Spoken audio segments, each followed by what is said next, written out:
noblegoldinvestment.com, which is www.pastorpaulgold.com.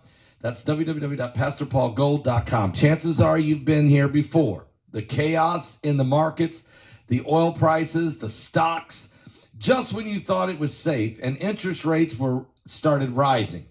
Then new threats came out of nowhere.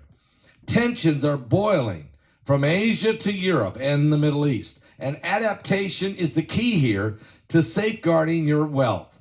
You may not have considered gold before. It is a biblical currency. It's not speculation, but insurance. Noble Gold Investment at www.pastorpaulgold.com have been protecting investors from disasters for years with precious metals. So if you're worried, it might be time to take a fresh look at how to use gold and silver to your advantage. You see, gold is a proven safe haven. It's a shield to help you with your retirement funds, your portfolio, your 401k, and to help you in this insane world we're in, and to help balance against the uncertainties. If it helps, go to www.pastorpaulgold.com and know that they're going to give away this beautiful 3 ounces of pure silver, this coin right here, called the Silver American Virtue Coin, for every person that sets up a new IRA this month. So if you open it up, you roll over 401k or diversify some of your retirement funds, start an IRA, they'll give you this beautiful 3 ounces of pure silver called Silver American Virtue Coin. They'll give it to you for free. Just pick up the phone and call them tomorrow morning at 877-646-5347. That's 877-646-5347. And tell them that Pastor Paul sent you there, okay?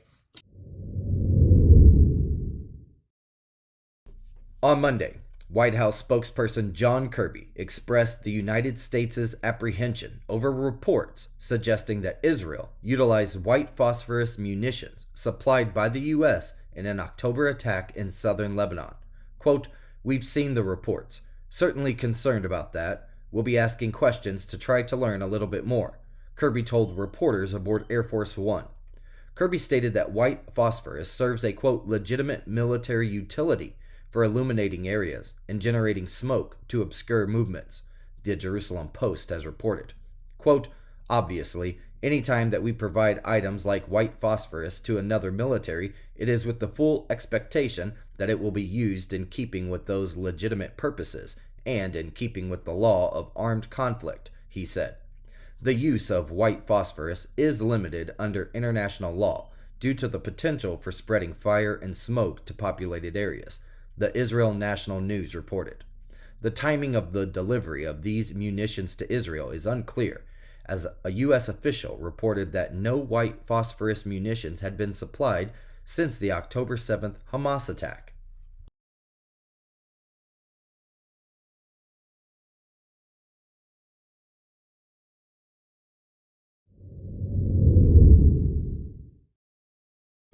"15 military personnel, spanning from staff sergeant to colonel, have faced disciplinary action, including the removal of their command responsibilities, following their failure to appropriately respond to Jack Teixeira's intelligence-seeking activities, as revealed in a comprehensive Air Force investigation disclosed on Monday.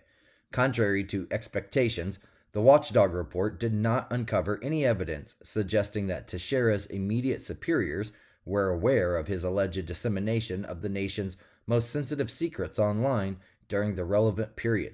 Instead, the report highlights a systemic lack of diligence and supervision by Air Force officials at Teixeira's base, ABC News reported.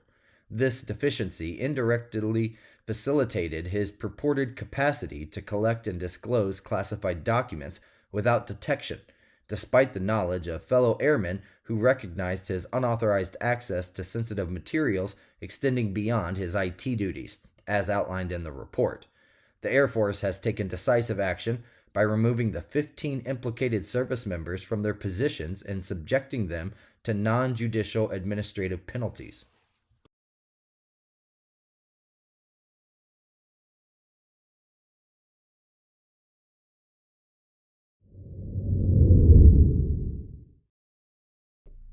Russian Deputy Foreign Minister Mikhail Bogdanov urged the release of hostages in Gaza during a telephone conversation on Sunday and on Monday with Hamas and other Palestinian factions, as stated by the Russian Foreign Ministry.